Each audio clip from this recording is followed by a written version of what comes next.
요한복음 6장 5절에서 7절 말씀 합독하시겠습니다. 예수께서 눈을 들어 큰 무리가 자기에게로 오는 것을 보시고 빌립에게 이르시되 우리가 어디서 떡을 사서 이 사람들을 먹게 하겠느냐 하시니 이렇게 말씀하시면 친히 어떻게 하실지를 아시고 빌립을 시험하고자 하시니라. 아멘. 아멘.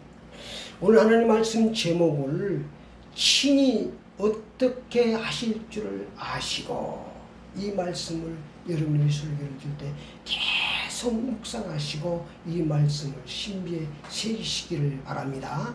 친히 어떻게 하실 줄을 아시고. 세상에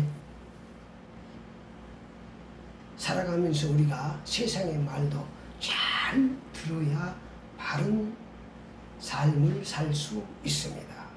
우리 속담에 쑥떡같이 말하면 찰떡같이 알아들으라는 속담이 있습니다. 말을 잘 들어야 한다는 말이 되겠죠. 세상은 말로 소통하기 때문에 말을 잘 들어야 바르게 살 수가 있습니다. 세상의 말도 보이는 말이 있고 보이지 않는 말이 있습니다. 보이는 말만 듣고 행동하면 실수할 수 있습니다. 예를 들어서 아버지가 아들의 잘못을 보고 책망했습니다. 집 나가라고 책망했습니다. 그 보이는 말만 듣고 아들이 집 나갔다면 불효한 것입니다. 아버지의 보이지 않는 속마음의 말을 듣지 못하기 때문입니다. 아버지의 속마음은 사랑하기 때문에 책망하시고, 그런데 보이는 마음만 듣고 집 나갔다면 불효한 것이죠. 하나님의 말씀도 그렇습니다. 보이는 말씀이 있고 보이지 않는 말씀이 있습니다. 하나님의 보이지 않는 마음 속에 있는 말씀을 잘 들어야 하는 것입니다. 그래서 하나님의 말씀을 늘 가까이 해야 됩니다. 기록된 말씀을 가까이에서 신비에 새겨져야 하나님이 내 속에 계신 하나님의 말씀을 들을 수 있습니다. 내 속에 계신 하나님의 마음의 말씀을 들어야 하나님의 말씀을 잘 들어요. 여기까지 들어야 되는 것입니다. 그래서 하나님의 말씀을 잘 듣기 위해서 기록된 하나님께서 늘 가까이 해야 됩니다. 신명기 30장 14절 말씀에 오직 그 말씀이 내게 매우 가까워서 내 입에 있으며 내 마음에 있은즉 내가 이를 행할 수 있느니라. 기록된 말씀을 통해서 마음속에 계시는 하나님의 음성을 들어야 하는 줄 믿습니다. 그래야 바르게 신앙생활을 할 수 있습니다. 예수의 말씀을 잘 들어야 바른 신앙생활을 할 수 있습니다. 오늘 본문 말씀은 저녁 빈들에서 굶주린 5,000명을 보시고 예수님께서 하신 말씀입니다.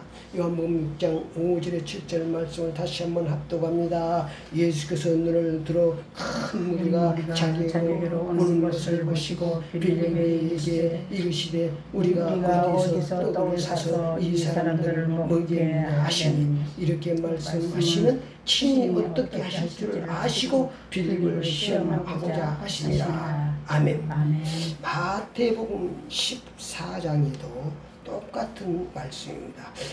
오늘 이 말씀이 너무 중요하기 때문에 마태복음, 마가복음, 누가복음, 요한복음에 다 기록된 말씀입니다. 마태는 어떻게 기록했느냐를 한번 14절, 15절 말씀을 읽어드리겠습니다. 예수께서 나오사 큰 무리를 보시고 불쌍히 여기사 그 중에 있는 병자들을 고쳐주시니라. 저녁이 되매 제자들이 나와 이르되 이곳은 빈들이요 때도 이미 저물었으니 무리를 보내어 마을에 들어가서 먹을 것을 사 먹게 하소서. 예수께서 이르시되 갈 것 없다. 너희가 먹을 것을 주라.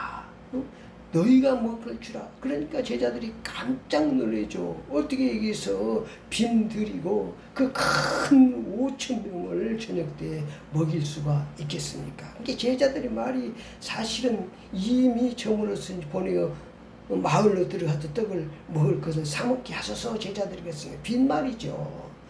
어떻게 그 시대에 5천 명이 마을에 들어가서 먹을 수가 있겠습니까? 그래서 예수님께서 너희가 먹을 걸 주라. 그럼 예수님께서 이 말을 들을 때 너희가 먹을 걸 주라.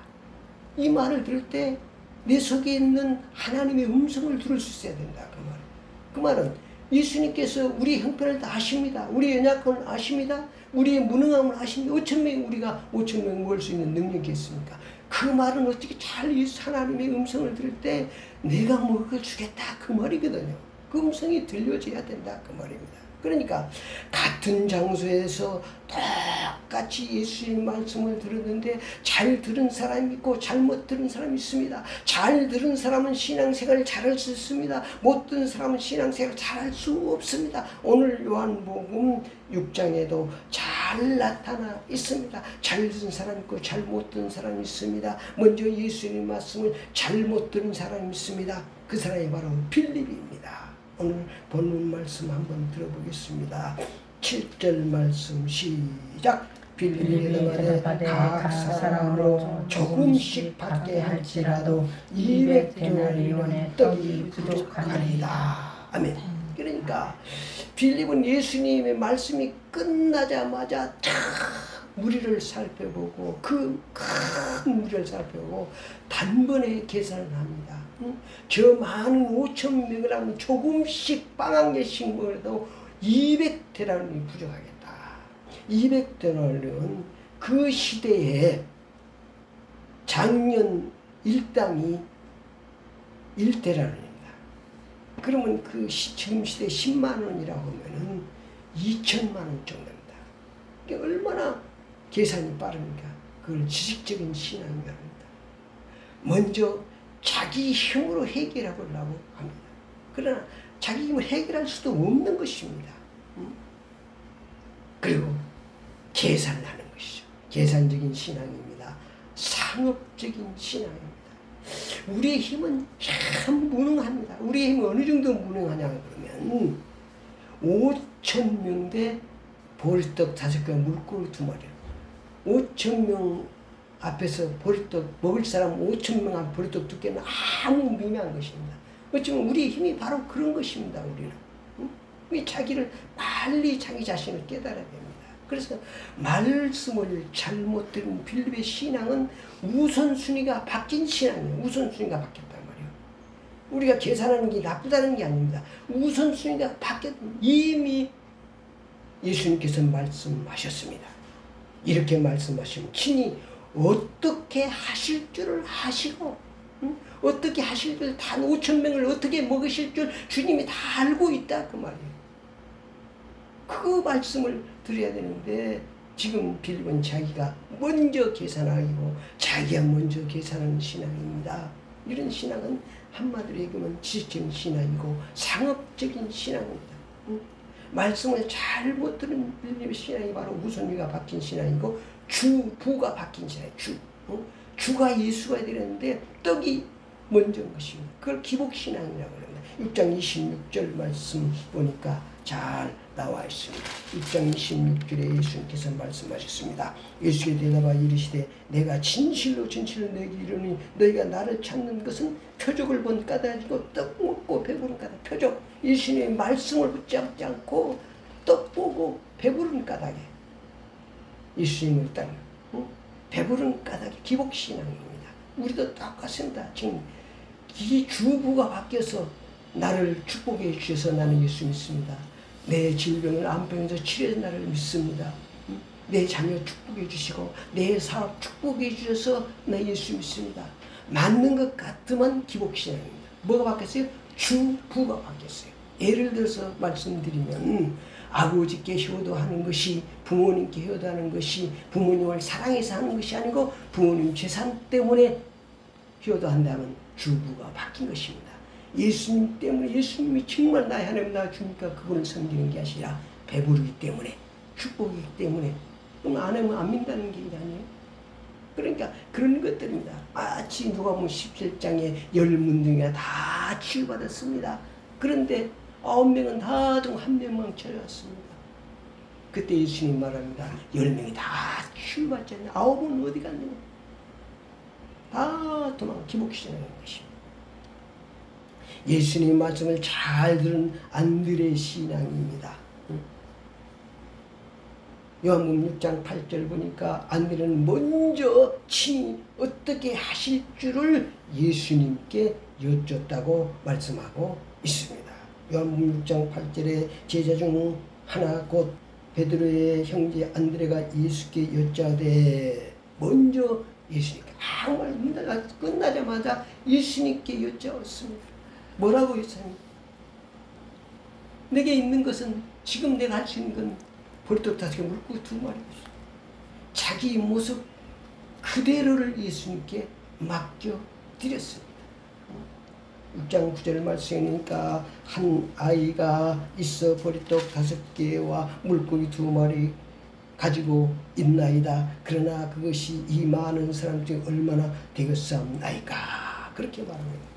그러니까 자기 모습 그대로를 그거 가져와라고 말씀하셨습니다. 이게 진실한 신앙이 되는 것이죠. 예수님 말씀을 믿고 순종했습니다. 그리고 예수님께 드리고 물고기 2마리 보리떡 5개 물고기 2마리 예수님께 드리고 예수님 말씀에 순종했습니다. 그 5,000명을 다 함께 하라. 그런데 보리떡 5개 물고기 2마리 있는데 그거를 먹겠다고 5,000명이 그 잔디에 앉겠습니까? 그런데 그들의 말에 5,000명이 다 잔디에 앉았습니까? 그렇게 순종하게 한 것도 누가 하십니까? 예수님이 하신 거예요. 안 그러면 니나 먹어라. 보리떡 5개 물고기 2마리 한 사람 것도 안 되는데 어떻게 5,000명이 다 앉겠습니다. 순종하게 하시는 것도 하나님이 하시는 줄 믿습니다. 그래서 말씀을 잘 듣고 그냥 그대로 하면 하나님이 역사하시는 것입니다. 그리 바로 안드레는 예수님 말씀을 잘 듣고 바로 표적을 보고 따른 신앙이죠. 그래서 오병이의 표적을 통해서 친히 어떻게 하실 줄을 아시는 성자 하나님이심을 믿었습니다. 아, 이분이 하나님이시구나. 어떻게 하실 줄 아는 내 모든 문제를 어떻게 하실 줄을 다 알으신 하나님, 그분을 믿는 것입니다. 그분을 구세주로 믿었습니다. 메시아로 믿었습니다. 지금도 그러니 주님 말씀하시는 거예요. 너희가 그렇게 기다리고 기다린 메시아 하나님이 바로 나다. 성자 하나님이다. 너희를 구원하실 분이 나다. 이렇게 말씀하고 있는 것입니다. 친히 어떻게 하실 줄을 아시고 결론적으로 한 주간도 묵상하는 말씀입니다. 친히 어떻게 하실 줄 아시고 이 말씀을 통해서 내 속에 계신 하나님의 음성을 잘 들어갑니다. 뭐라고 합니까? 친히 어떻게 하실 줄 아시고 이 말씀을 할 때 무능한 네가 문제 해결하려고 애쓰지 말고 모든 문제의 열쇠를 가지고 있는 내게로 가져와라. 내가 너 문제 해결해 줄게. 아멘. 아멘. 믿고 순종하고 나가면 예수님께서 해결하실 줄 믿습니다. 아멘. 수고하고 문제 다 내게로 내가 너희를 쉬게 하리라. 아멘. 그래서 예수님 말씀을 잘 듣고 바르게 신앙생활하기 위해서 우리가 하나님의 말씀을 가까이 하고 입에 있고 신기에 새겨야 되는 줄 믿습니다. 아멘. 친히 어떻게 하실 줄을 아시고 한 주간도 이 말씀을 묵상하면서 하나님의 역사 속에 승리하는 삶이 되시기를 축원합니다. 아멘.